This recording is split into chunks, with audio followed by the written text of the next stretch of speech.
উদউ খাজানাতা জাহান্নাম, জাহান্নামের প্রহরীদেরকে ডাক দাও, জাহান্নামের রক্ষীদেরকে ডাক দাও। জাহান্নামের রক্ষী ফেরেশতারা বলবে, বলো কি বলবা? বলবে আর সহ্য করতে পারি না।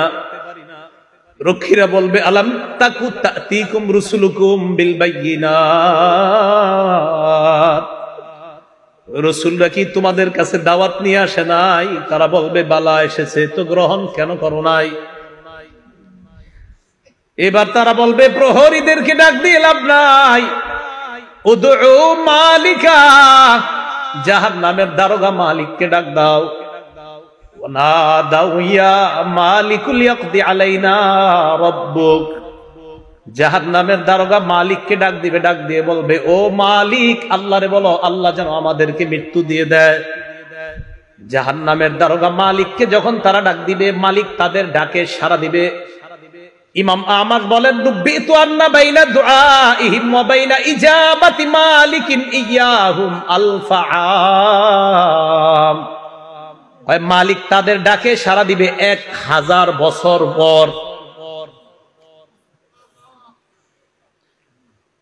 ডাক দিবে মালিক 1000 বছর পর। জাহান্নামের দারোগা মালিক বলবে, বলো কি বলবা? 1000 বছর পর বলবে, কি বলবা বলো। আল্লাহ আমাদেরকে হেফাজত করেন। তারা বলবে, আল্লাহরে বলো আল্লাহ যেন আমাদেরকে মরণ দিয়ে দেয় জাহান্নামে। মালিক বলবে, ইন্নাকুম মাকিসুন, চুপচাপ আযাব ভোগ করো। এবার তারা বলবে, জাহান্নামের প্রহরীদেরকে ডাক দিয়ে লাভ হয় নাই, মালিককেও ডাক দিয়ে লাভ হয় নাই। উদউ রাব্বাকুম ইখাফফিফ আন্না ইয়াওমান মিনাল আযাব, রবকে ডাক দাও, রব আমাদের আযাব হালকা করে দিবে। কেন না রবের চাইতে দয়ালু আর কেউ না। এবার তারা ডাক দিবে আল্লাহকে। আল্লাহকে ডাক দেওয়ার পর তারা বলবে, সূরা মুমিনুনের মধ্যে আল্লাহ বলেন, রব্বানা গালাবাত আলাইনা শিকওয়াতুনা, তারা ডাক দিয়ে বলবে, আল্লাহ আমাদের হতভাগ্য, আমাদের দুর্ভাগ্য আমাদের উপর বিজয় লাভ করছে। দুর্ভাগ্যদের অন্তর্ভুক্ত হওয়া যাবে না। আপনি জানেন না এই আয়াতটা আমি কতবার তেলাওয়াত করি, যখন সামনে আসে আমার এই আয়াত, কি অবস্থাটা হবে। জাহান্নামীরা বলবে, আল্লাহ আমাদের দুর্ভাগ্য, আমরা দুর্ভাগা হওয়ার কারণে আজকে আমাদের উপর, আমাদের এই দুর্ভাগা হওয়াটা আমাদের উপর বিজয় লাভ করছে। দুনিয়াতে আপনার কথা শুনি নাই। ওয়া কুন্না কওমান দাল্লিন, আল্লাহ আমরা ছিলাম পথভ্রষ্ট সম্প্রদায়। রব্বানা আখরিজনা মিনহা, আল্লাহ আমাদেরকে বের করে দেন না এখান থেকে। ফাইন উদনা ফাইন্না যালিমুন, আল্লাহ একবার বের করে দেখেন, আমরা যদি আর খারাপ কাজ করি, আমরা জালেম, আমরা আর খারাপ কাজ করব না। এই কথা বলার পর আল্লাহ যেই জবাবটা দিবেন, আল্লাহ বলবেন, ইখসাউ ফিহা ওয়ালা তুকাল্লিমুন, আল্লাহ বলবে লাঞ্ছিত অবস্থায় জাহান্নামে থাক, কোনো কথা বলবি না।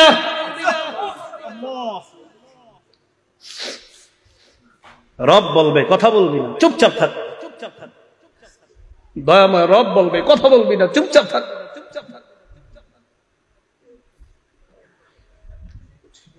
আমি তোমাদেরকে কি সতর্ক করি নাই? আপনারা জানেন যে ফেরেশতারা এটা বলছে, এটা বলছেন আল্লাহ যখন বলবে লাঞ্ছিত অবস্থায় চুপচাপ, কোনো কথা বলবি না। বহুত পেরেশানির মধ্যে পড়ে যায় আয়াত যখন পড়ি। রব যখন বলবে কোনো কথা নাই, কি অবস্থা হবে। তাই বলছিলাম, দুনিয়া থেকে নিরাপত্তা নামা নিয়ে যাওয়া, নিরাপত্তা নামা যদি নিয়ে না যাইতে পারি, ঠকে গেলাম, হতভাগা হয়ে গেলাম। আল্লাহ সকলকে সৌভাগ্যবানদের কাতারে শামিল হওয়ার তৌফিক দান করেন। তো আল্লাহ বলবে, ইখসাউ ফিহা ওয়ালা তুকাল্লিমুন, কথা বলবা না, থাকো।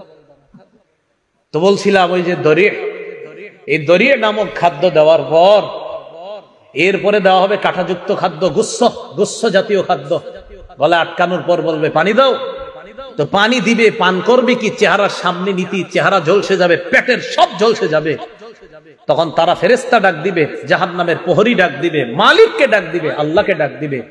সবাই তো একটা একটা বলবে, প্রহরীরা বলবে রাসূল আসে নাই, আর মালিক বলবে 1000 বছর পর চুপচাপ আযাব ভোগ করো, তাও তো একটু কথা বলবে।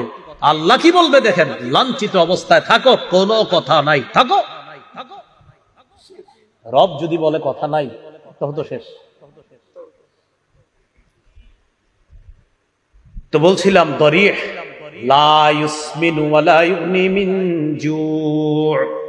কয় দরি নামক খাদ্যটা কেমন জানো? এটা পুষ্টিও যোগায় না, ক্ষুধাও নিবারণ করে না।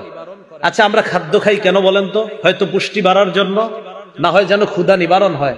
আল্লাহ বলে লা ইউসমিনু, দরি নামক খাদ্য পুষ্টিও যোগাবে না, ক্ষুধাও নিবারণ করবে না। কিছু মনে করবেন না, পৃথিবীর একটা খাদ্য আছে যেই খাদ্যটা অ্যাভেলেবল মানুষ খায়, যেটা তার পুষ্টিও যোগায় না, ক্ষুধাও নিবারণ করে না। হুজুর কি এটা? মাশাআল্লাহ, ধূমপান। কি পান? ধূমপান। এটা পুষ্টিও যোগায় না, ক্ষুধাও নিবারণ করে না। বুঝা যায় দুনিয়ার ধূমপান জাহান্নামের দড়ির সাথে অনেকটা মিলে যায়। কি জি? জোরে কর না জি। সবাই শোনা, এখন শুনতে হবে তো। আপনাদের মুসল্লি যারা আছে এগুলোর দিকে তাকায় বলেন কি ঠিক আছে? দড়ি যেটা পুষ্টিও যোগায় না, ক্ষুধাও নিবারণ করে না। তো আমি কিন্তু বলছি না, আপনারাই বলছেন, আমি কিন্তু প্রথমে বলি নাই ধূমপান, আপনারাই বললেন এই খাদ্যটা কি? এটা পুষ্টিও যোগায় না, ক্ষুধাও নিবারণ করে না। তো আপনারা এবার মিলান, এটার সাথে কোনটা মিলে? এরপরেও যদি কেউ ধূমপান করে কি করা? আল্লাহ হেফাজত করে না। তাহলে দড়ি নামক খাদ্য পুষ্টিও যোগায় না, ক্ষুধাও নিবারণ করে না। তো আমরা দেখছি যে এটার সাথে একটা খাদ্যের মিল আছে। আর আমি মাঝে মাঝে অবাক হই, ধূমপানের প্যাকেটের মধ্যে লেখা থাকে ধূমপান মৃত্যু ঘটায়। লেখা আছে, মনে করেন লেখা আছে মৃত্যু ঘটায়, মানে আমি দেখতেছি লেখা মৃত্যু ঘটায়, এরপরেও টান দিতেছি। মানে কি? আল্লাহ আমাদের সকলকে এই দুনিয়াতে থাকতেই, আমি আপনি সহ আমরা সবাই যেন একদম কবর থেকে নিরাপদ হয়ে যেন আমরা কিয়ামতের মাঠে গিয়ে রহমতের চাদরে ঢেকে যেন আল্লাহ আমাদেরকে পুলসিরাত পার করে দেয়। আমিন। তাহলে এতক্ষণ জানলাম আমরা এমন কিছু চেহারা, যেই চেহারাগুলা নিচে থাকবে, যেই চেহারাগুলার ভয়ঙ্কর অবস্থা হবে, জাহান্নামে যাবে, এরকম এরকম হবে। এবার আল্লাহ কি বলে দেখেন, কিছু চেহারা থাকবে নিয়ামতে পরিপূর্ণ। আলহামদুলিল্লাহ, আল্লাহ আপনি আমাদেরকে ওই চেহারাওয়ালা বানায়া দেন। লিসাইহা রাদিয়া।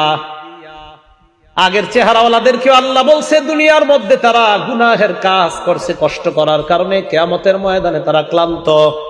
এবার কি বলে দেখেন, লিসাইহা, তারা দুনিয়ার মধ্যে আখিরাতের কর্ম করার চেষ্টা করছে, এই চেষ্টা করার কারণে রাদিয়া, কিয়ামতের ময়দানে তারা সন্তুষ্ট হয়ে যাবে। তাহলে আগের দল দুনিয়াতে খারাপ কর্ম করার কারণে ক্লান্ত, আর পরের দল দুনিয়াতে কর্ম করছে, কষ্ট করছে, বাকি তারা সন্তুষ্ট।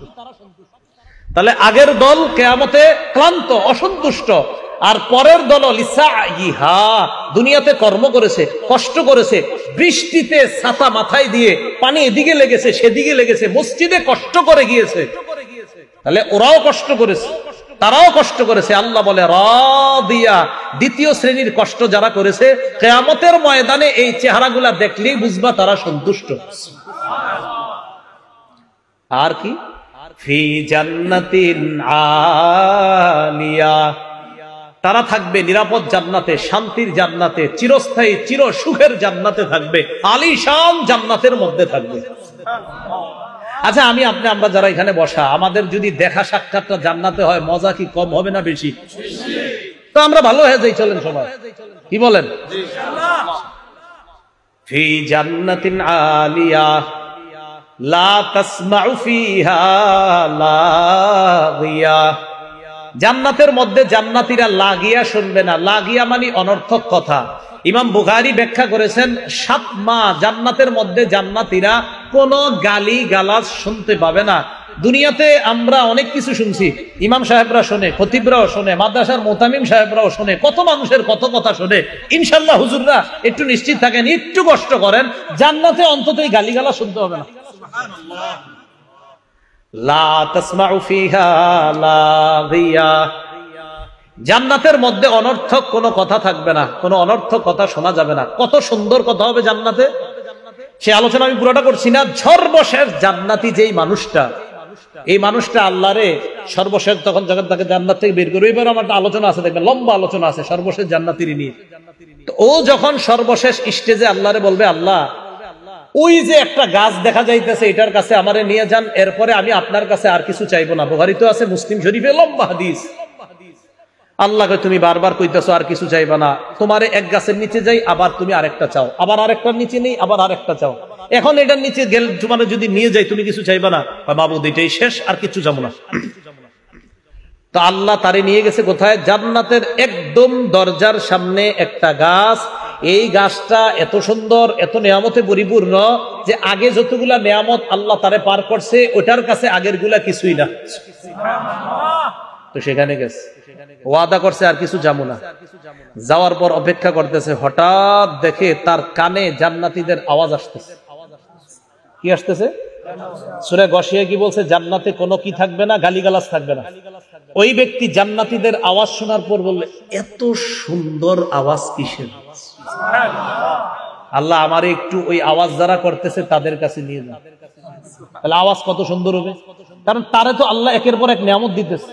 তাহলে তার আওয়াজটা কত সুন্দর, নিয়ামতে পরিপূর্ণ আওয়াজ। মানে আমি চিন্তা করি হাদিসে যে জান্নাতীদের আওয়াজটাও কত চমৎকার হবে। ওই ব্যক্তিরা আল্লাহ বলবে, আরে যাক ঠিক আছে, 10 দুনিয়ার সমপরিমাণ এই যে আওয়াজ, যত সুন্দর ফুলের বাগান, ফলের বাগান, এই জাতীয় 10 দুনিয়ার সমপরিমাণ একটা বাগানের মালিক তোমাকে বানায় দিলাম। এটা আলিশান জান্নাতের বাগান, মানে আলিশান জান্নাত। এই জান্নাত মানে প্রাসাদ, রাজ প্রাসাদের মালিক বানায় দিলাম। তো আল্লাহ বলেন, লা তাসমাউ ফিহা লাগিয়া, যেই চেহারাগুলা সন্তুষ্ট চিত্তে তাদেরকে দেখবা, তারা জান্নাতের মধ্যে কোনো গালিগালাজ শুনবে না।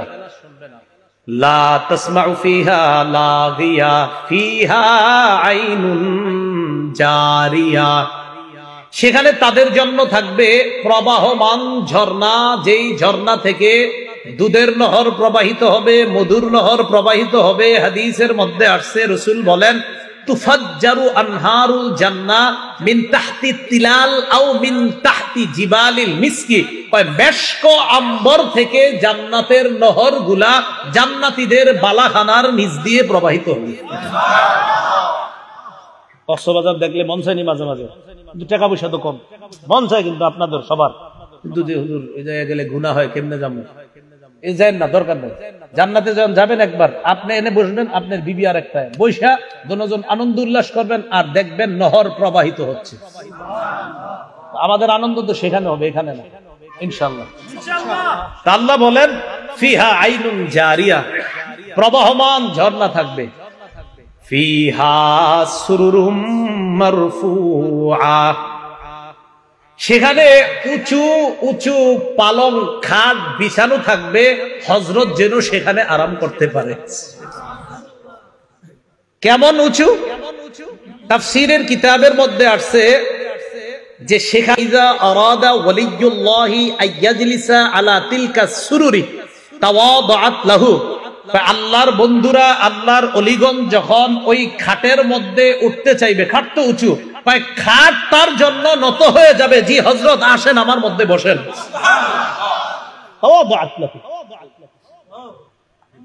ফিহা সুরুরুম মারফুআতু ওয়া আকওয়াবুম মাওদুআ, তো খাটে বসবেন। বসার পর দুনিয়াতে তো বিভিন্ন জন, তারা বিভিন্ন মত টান দিছে, ভাবসাব। আল্লাহ পাক রব্বুল আলামিন তো আপনাকেও দিবে যে তুমি তো দুনিয়াতে এই মদ টদ ছুঁয়েও দেখো নাই, তোমাকেও সেখানে শরাবান তাহুরা পরিবেশন করে গ্লাসের মধ্যে ওই শরাব দিয়ে, ফিহা আকওয়াবুম মাওদুআ, তোমার সামনে ওই শরাবান তাহুরা যুক্ত ওইটা পরিপূর্ণ গ্লাসগুলা তোমার সামনে সাজানো থাকবে। নাও তুমি আর তোমার বিবি পান করতে থাকবে। এজন্য বলছি, একবার চলেন, কষ্টে কোনো মতে যাই, এই গুনাহ করা যাবে না, ঠিক আছে না? ইনশাআল্লাহ গুনাহ আজকে থেকে ছেড়ে দেব ইনশাআল্লাহ। কালকে এই মুহূর্তে আমি যে কবরে থাকতে পারি, আপনি কবরে থাকতে পারেন, তো কি দরকার আছে? যেহেতু মরে যাবই, তো কষ্ট কোনো মতে গুনাহ থেকে বাঁচি, বাস গুনাহ থেকে বাইচা মরবো ইনশাআল্লাহ। মানুষ মনে করতে পারে আচ্ছা আল্লাহ কি এগুলো দিবে, মনে করতে পারে যে এত বড় বড় খাট পালং ইত্যাদি, তা আল্লাহ বলে মিয়া চিন্তা করো না, আফালা ইয়ানজুরুনা ইলাল ইবিলি কাইফা খুলিকাত, তারা কি দেখে না ওটের দিকে, ওট কিভাবে সৃষ্টি করা হয়েছে, একটু ওটের দিকে দেখে না? ওয়াইলাস সামাই কাইফা রুফিআত, আকাশের দিকে তাকায় না, আকাশ কিভাবে উঁচু করে রাখা হয়েছে। আচ্ছা একটু খুঁজি আমরা দেখি কোথায় খাম্বা আছে আকাশের, আসেনি না? খোঁজেন না একটু, আমরা দেখি আসেনি খাম্বা, নাই তো এইভাবে রয়েছে কেন? এটা জোরে বলেন, কে রাখছে? কে রাখছে এইভাবে? আল্লাহ বলেন ওয়াইলাস সামাই কাইফা রুফিআত, আরে খুঁটি ছাড়া আসমান যদি আমি এইভাবে রাখতে পারি, আর তোমাদেরকে এই নিয়ামতে পরিপূর্ণ জান্নাত দেওয়া তো আমার কাছে কোনো ব্যাপার না। ওয়াইলাল জিবালি কাইফা নুসিবাত, খুব মন দিয়ে এই জায়গাটা বুঝেন, ওলামা হযরত আছেন। প্রথমে ওটের কথা বলছে, পরে আকাশের কথা, পরে পাহাড়ের কথা। কেন আগে ওটের কথা কেন? ওটের উপরে বৈশা, যখন আপনি ওটের উপরে বসবেন, বৈশাই একটু তাকান, আসমান দেখা যায়।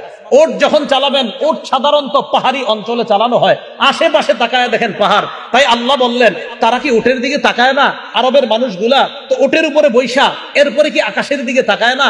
আসমান খুঁটি ছাড়া। আচ্ছা ঠিক আছে, চলতে চলতে ওয়াইলাল জিবালি, তারা কি পাহাড়ের দিকে তাকায় না? কাইফা নুসিবাত, কিভাবে পাহাড়টা স্থাপন করা হয়েছে। আচ্ছা তারা যে জমিনের উপর চলতেছে, ওয়াইলাল আরদি কাইফা সুতিহাত, জমিনের দিকে তাকায় না যে জমিনটা কিভাবে বিছিয়ে রাখা হয়েছে, আমি আল্লাহ বিছিয়ে দিলাম। আর ওই বিছানো জমিনের উপর তো তুমি ওটের মধ্যে আরোহণ করে আসমান আর পাহাড় গুলা দেখতে পাচ্ছ।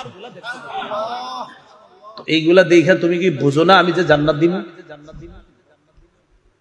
এরপরে আল্লাহ বলেন ফাযাক্কির, তো নবীজি সাল্লাল্লাহু আলাইহি সাল্লাম একটু চিন্তিত, আহারে আমি এত দাওয়াত দেই, কাফেররা কেন গ্রহণ করে না? কথার কথা, যেমন আজকে আপনারা আমি চাইছি যে এমন ভাবে বুঝাই যেন আজকে থেকে আর কেউ গুনাহ না করেন।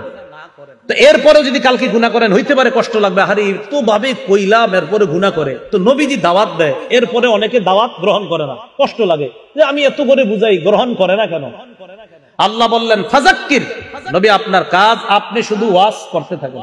সুবহানাল্লাহ, আপনার কাজ ফাযাক্কির, আপনি শুধু ওয়াজ করতে থাকেন। ইন্নামা আনতা মুযাক্কির, আপনি উপদেশ দিতে থাকেন, আপনি ওয়াজ করতে থাকেন, আপনি শুধু ওয়াজকারী, শুধু উপদেশ দাতা। লাস্তা আলাইহিম বিমুসাইতির, আপনি তাদেরকে জোর করে কিছু মানাবেন আমি এই জন্য আপনারে পাঠাই নাই। আপনার কাজ শুধু বলা, গ্রহণ করবে না না করবে এটা আপনার দায়িত্ব না, আপনি শুধু ওয়াজ করার কাজ। লাস্তা আলাইহিম বিমুসাইতির, আপনি তাদের উপর নিয়ন্ত্রক নন, আপনি তাদের উপর বাধ্য না, তারা গ্রহণ করতেই হবে। আপনার কাজ ওয়াজ করা। বলেন আপনার কাজ কি? তো এখন যদি এই যুগে কেউ বলেন হুজুর এত ওয়াজ করেন কি লাভ, এত ওয়াজ করেন আসেনি, আমাদের কাজ কি শুধু পোষায় দেওয়া? খতিব সাহেবের কাজ কি শুধু? আর দোয়া করা, দোয়া করা যে আল্লাহ কবুল যেন করে, আল্লাহ মানুষগুলা যেন কথাগুলা মানে, আল্লাহ মানুষগুলা যেন কথাগুলা মানে, বাস এতটুকু কাজ। বাকি হেদায়েত সে পাবে না না পাবে এটা আল্লাহ।